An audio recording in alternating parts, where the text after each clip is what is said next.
तत्सत्। दुर्गे स्मृता हर्षवीतिमशेष जंतो स्वस्थैः स्मृता मतिमतीव शुभां ददासि। दारिद्र्य दुख भय हारिणी का त्वदन्या सर्वोपकार करणाय सदार्ध चित्ता। सर्वमंगल मांगल्ये शिवे सर्वार्थ साधके शरण्ये त्र्यंबके गौरी नारायणी नमोस्तुते। शरणागत दीनार्थ परित्राण परायणे सर्वस्यार्थे हरे देवी नारायणी नमोस्तुते। सर्वाबाधा प्रशमनं त्रैलोक्यस्याखिलेषु अखिलेश्वरी एवमेव त्वया कार्यमस्मै द्वैरी विनाशिनम्। या देवी सर्वभूतेषु विष्णुमायेति शब्दिता। नमस्तस्यै नमस्तस्यै नमस्तस्यै नमो नमः। नारायणं नमस्कृत्य नरं चैव नरोत्तमं देवीं सरस्वतीं व्यासं ततो जयमुदीरयेत्। कृष्णं नारायणं वन्दे कृष्णं वन्दे ब्रजप्रियं कृष्णद्वैपायनं वन्दे कृष्णं वन्दे प्रथासुतम्। ओम तत्सत्। 7वें अध्याय के 12वें श्लोक से प्रारंभ करते हैं आज का गीता विमर्श। ये चैव सात्विका भावा राजसास्तां सास्त्यये मत्तेवेति तान् विद्धि न त्वहं तेषु ते मयि। भगवान कहते हैं कि जो सात्विक राजस और तामस तीन प्रकार के भाव त्रिगुणात्मक प्रकृति से सृजित किए हुए हैं। इन तीनों प्रकार के भावों को तू मुझसे ही निकला हुआ मेरे द्वारा ही सृजित किया हुआ जान। ऐसा मान के मेरे द्वारा ही निकाले गए हैं, मेरे द्वारा ही सृजित किए गए, मेरे द्वारा ही प्रसारित किए गए हैं। लेकिन ये भी समझ ले, न तो हम तेसु ते मई न तो अहम तेसु, मैं उनमें उन भावों में नहीं हूं, मैं उन भावों में आसक्त नहीं हूं।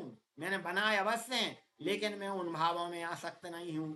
न ते मई और बे भाव मुझ में भी नहीं है, मैं उनसे असंपृक्त हूं।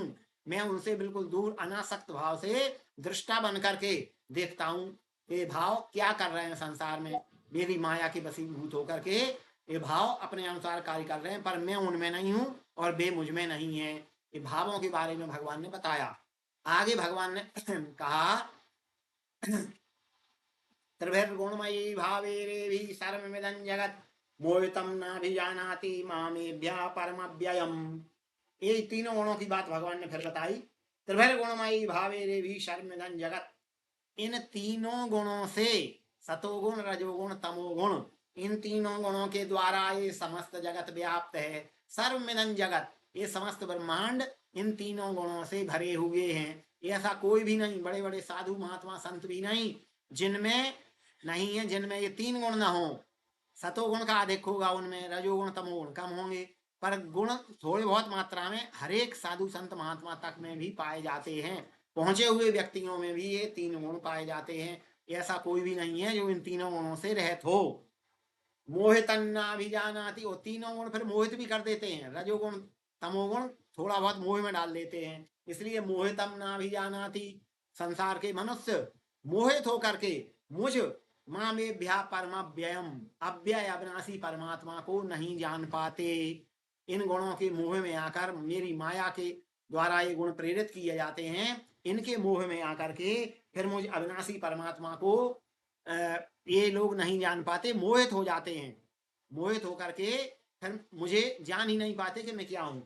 देवी हे सा गुणमयी मम माया दुरत्यया मामे वे प्रपद्यन्ते माया में तम तरंती ते। देवी हे सा गुणमयी, ये ऐसा माने ये है माया देवी है, मतलब मेरे द्वारा प्रेरित है, मेरे द्वारा उत्पन्न है, मेरी शक्ति है, और ये गुणमयी है, त्रिगुणात्मिका है। गुणमयी अर्थात तीनों गुणों से युक्त है। सतोगुण रजोगुण तमोगुण तीनों गुण से उत्पन्न हुई ये माया। मम माया दुरत्या, दुर्लंघ है, इसके पार पाना बहुत मुश्किल है, ये सबको दबा देती है। इसलिए पार पाने का एक ही तरीका है, मामेवे प्रपद्यन्ते माया में ताम तरंती ते, जो मेरे ही प्रपन्न हो जाता है और अन्य सबको छोड़कर केवल मेरे ही, यहाँ भी अद्वैत है, यहाँ गीता का अद्वैत है, मेरे ही प्रपन्न हो जाता है, जो मेरी ही प्रपत्ति या शरणागति तक पहुंच जाता है। माया में ताम तरंती ते, वे लोग ही माया को, जो मेरी शरण में आ जाते हैं, वे लोग ही माया को उल्लंघन कर पाते हैं, वे ही माया को उत्तीर्ण कर पाते हैं, माया से पार पा पाते हैं। तो मेरी शरण में आना चाहिए। अगर इस माया से त्राण पाना चाहते हैं, तो इस माया से संरक्षित होना चाहते हैं, तो भगवान की शरण में हमको जाना चाहिए। गीता का संदेश है, तभी हमारा जीवन प्रबंधन हो सकता है। नमन दुष्कृतनो मूढ़ा प्रपद्यन्ते नराधमा माया प्रतज्ञाना आसुरम भावमाश्रिता। अब भगवान ये बताते हैं कि ऐसे कौन कौन से चार लोग हैं जो मेरी प्रपन्नता प्राप्त नहीं करते, मेरी प्रपत्ति नहीं करते, वो झुकते ही नहीं है मुझे में दोष देखते हैं। वे दुष्कृति हैं, सुकृति नहीं है, वे दुष्कृति हैं। नमान दुष्कृतनो मूढ़ा, पहली बात तो वे मूढ़ हैं। मूढ़, जो मूर्ख लोग हैं वे मेरी प्रपत्ति नहीं करते। नराधमा, मनुष्यों में नीच है, बिल्कुल नीच प्रवृत्ति के हैं, वे मेरी प्रपत्ति नहीं करते। और माया अपहृत ज्ञान, माया ने जिनका ज्ञान हर लिया है, माया के द्वारा जिनका ज्ञान हर लिया गया है, जो अज्ञान से आच्छन्न हो रहे हैं, अज्ञान अंधकार में डूबे हुए हैं, तमसाच्छन्न हैं जो जीव, वे भी मुझे नहीं, मेरे प्रपत्ति नहीं स्वीकार करते। और आसुरम भाव माश्रिता, या फिर आसुरी संपत्ति हो उनके पास। आसुरी संपत्ति वाले जो 16वें अध्याय में अंत में बताई गई है कि आसुरी संपत्ति के गुण दंभो दर्पो अभिमानश्च क्रोधापारस्तमेव च, ये आसुरी संपत्ति बताई गई है। पार्थ संपद माशुरीम, ये आसुरी संपत्ति बताई गई। आसुरी संपत्ति वाले दंभ दर्प अभिमानी क्रोधी और कठोरता, कठोर हृदय वाले, बिल्कुल जिनका हृदय कोमल नहीं है, कोई दया नहीं है, उनको दया के भाव नहीं है, ऐसी आसुरी शक्ति से लिप्त आसुरम भाव आश्रित वे भी मेरी प्रपत्ति प्राप्त नहीं करते। तो फिर करते कौन है? भगवान फिर आगे कहते, चतुर्विधा भजन्ते माम जना सुकृतनोर्जुन आर्तो जिज्ञासुरर्थार्थी ज्ञानी च भरतर्षभ। अब वो तो दुष्कृति थे, अब सुकृति बता रहा है भगवान। सुकृति भी वे चार ही प्रकार के हैं। चतुर्विधा भजन्ते माम, फिर 4 प्रकार से लोग मेरा भजन करते हैं। वो कौन कौन से हैं? सुकृतिनो अर्जुन, वे सुकृति हैं। सबसे पहले तो वो सुकृति है, वो 4 प्रकार से भजन के लोग भजन करते हैं मेरा। कौन कौन? आर्तो जिज्ञासु अर्थार्थी और ज्ञानी। आर्त माने दुखी, या तो उनके ऊपर कोई सांसारिक विपत्ति आ गई, आपदा आ गई, तो मेरा स्मरण जरूर करेंगे, मुझको पुकारेंगे। पहले तो संसार को पुकारेंगे, अपना बल समझेंगे कि मैं निपट लूंगा इससे, पूरी ताकत लगाएंगे। और फिर देखेंगे अपने परिवारजनों के प्रति, समाजजनों के प्रति, जिनका उनको बल भरोसा है, उनसे कहेंगे। जब उनसे नहीं बनी तो अंततः मेरी ही प्रपत्ति करते हैं, मेरा मुझको ही पुकारते हैं, रोते हुए चिल्लाते हुए। वे आर्त भक्त कहलाते हैं, जैसे द्रौपदी, गजेंद्र। तो दूसरे भक्त हैं जिज्ञासु, जानने की इच्छा रखने वाले, जिनको तत्व ज्ञान चाहिए, जो तत्व ज्ञान जैसे अर्जुन सीखना चाहते थे, राजा परीक्षित, हनुमान जी महाराज सदैव जिज्ञासु हैं। तो जिज्ञासु भी मेरा भजन करते हैं किसी भी तरह से। जिज्ञासु रर्थार्थी, और कुछ लोग अर्थार्थी, अर्थ चाहते हैं, या अर्थ चाहें या राज्य चाहें या कोई बड़ा पद चाहें, तो भी मेरा भजन करते हैं। जैसे ध्रुव ने अचल पद प्राप्त करने के लिए, बालक ध्रुव ने भगवान का भजन किया, वे अर्थार्थी थे। बालक ध्रुव अर्थार्थी थे, तो उन्होंने इस रूप में भजन किया भगवान का, तो अर्थार्थी। और चौथे हैं ज्ञानी, ज्ञानी चा भरतर्षभ, हे भरतवंशी अर्जुन, भरतवंश में श्रेष्ठ अर्जुन, तुम समझ लो कि चौथे हैं ज्ञानी। उनको ज्ञान जागृत हो चुका है, वे जानते हैं कि मैं प्रत्येक जीवधारी के हृदय में बैठा हुआ हूँ, चराचर जगत में मैं समस्त व्याप्त हूँ, और हृदय में तो जीवों के तो हृदय में ही बैठा हुआ हूँ, लेकिन वे मुझे भूले हुए हैं। तो वे ज्ञानी थोड़ा बहुत समझ रहे हैं, इसलिए वे ज्ञानी भक्त भी मेरा भजन करते हैं। तेषां ज्ञानी नित्ययुक्त एक भक्तिर्विशिष्यते, प्रियो हि ज्ञानिनो अत्यर्थमहं स च मम प्रियः। तेषां ज्ञानी नित्ययुक्त, नित्ययुक्त हैं वे। ज्ञानी कौन होते हैं? वे जब कभी नहीं। भक्त वैसे 2 प्रकार के हैं लोक में, असली भक्त और फसली भक्त। असली भक्त वो हैं जो सदैव सतत स्मरण करते हैं, और फसली भक्त वो हैं कभी कोई तीज त्योहार पर भी आ गई तो उस समय भगवान का भजन कर लिया, बस ठीक है, फिर देखा जाएगा, कोई फिर पर्व फिर आएगा फिर देख लेंगे। तो ऐसे नहीं। तेसाम ज्ञानी, ज्ञानी जो भक्त होते हैं वो सतत स्मरण करते हैं, नित्य युक्त, हमेशा युक्त हैं, योग युक्त हैं, भजन की भक्ति योग से युक्त हैं। और एक भक्तर विशिष्यते, और एकमात्र मेरे ही परायण हैं, इधर उधर नहीं देखते, उनको किसी का भरोसा नहीं है। मेरा ही भरोसा है। तो एक भक्तिर विशिष्यते प्रियो ही ज्ञानिनो अत्यर्थम, हम उन ज्ञानियों के लिए मैं प्रिय हूँ, और अहम सच मम प्रिया, और वे भी मेरे परम प्रिय हैं। जब मुझे वो प्रिय मानते हैं तो वे भी मेरे मम प्रिया, मेरे वे भी प्रिय हैं। हम दोनों एक दूसरे को हृदय से चाहते हैं। उदारा सर्वैवेते ज्ञानी त्वात्मैव मे मतम् आस्थिता सहि युक्तात्मा मामेवानुत्तमां गतिम्। उदारा सर्वैवेते, वैसे तो सभी उदार हैं, तीनों आर्थ जिज्ञासु अर्थार्थी, लेकिन ज्ञानी त्वात्मैव मे मतम्, ज्ञानी तो मम आत्मा एव, ज्ञानी तो मेरी आत्मा ही है। भगवान कहते हैं ज्ञानी भक्त तो मेरी आत्मा भी, क्यों क्यों ज्ञान भी है और भक्ति है, दोनों है। और कर्म तो वो करता ही, बिना कर्म किए तो कोई प्राणी रह ही नहीं सकता। तो उसमें ज्ञान योग भी है, कर्म योग भी है और भक्ति योग भी है, तीनों हैं। इसलिए कहते हैं ज्ञानी तो मेरी आत्मा ही है, ज्ञानी भक्त तो मेरी आत्मा ही है। आस्थिता सही युक्तात्मा माँ वेवानुत्तमां गतिम, वो मेरी आत्मा ही है और मेरे हृदय में ही स्थित है, युक्तात्मा है। मुझसे उसने अपनी आत्मा यानी मन को जोड़, अंतःकरण को जोड़ दिया है। तो मामेव अनुत्तमां गतिम, वो मेरी ही गति, मेरी जो उत्तम गति है, परमा गति है, उसको प्राप्त कर लेता है। लेकिन उसके पहले क्या होता है, तब करता है। बहूनां जन्मनामन्ते ज्ञानवान् मां प्रपद्यते वासुदेवः सर्वमिति सा महात्मा सुदुर्लभः। बहूनां जन्मनामन्ते, बहुत से जन्मों के बाद। गीता पुनर्जन्म को मानती है और पुनर्जन्म होते भी हैं। अनेक बार कहा है, अनेक जन्म संसिद्धिस ततो याति परांगतिम, 6ठ अध्याय में कहा था। और बहूनाम जन्मनाम अन्ते ज्ञानवानाम प्रपद्यते, बहुत जन्मों के अंत में ज्ञानी मेरी ही शरण में आता है। अंत में ज्ञानी भक्त भी मेरी शरण में आता है, मतलब ज्ञानी भी भगवान की शरण में आके ही पार पाता है। और वासुदेव सर्वमिति, सब जगह वासुदेव व्याप्त हैं, जिधर देखता हूं उधर तुम ही तुम है।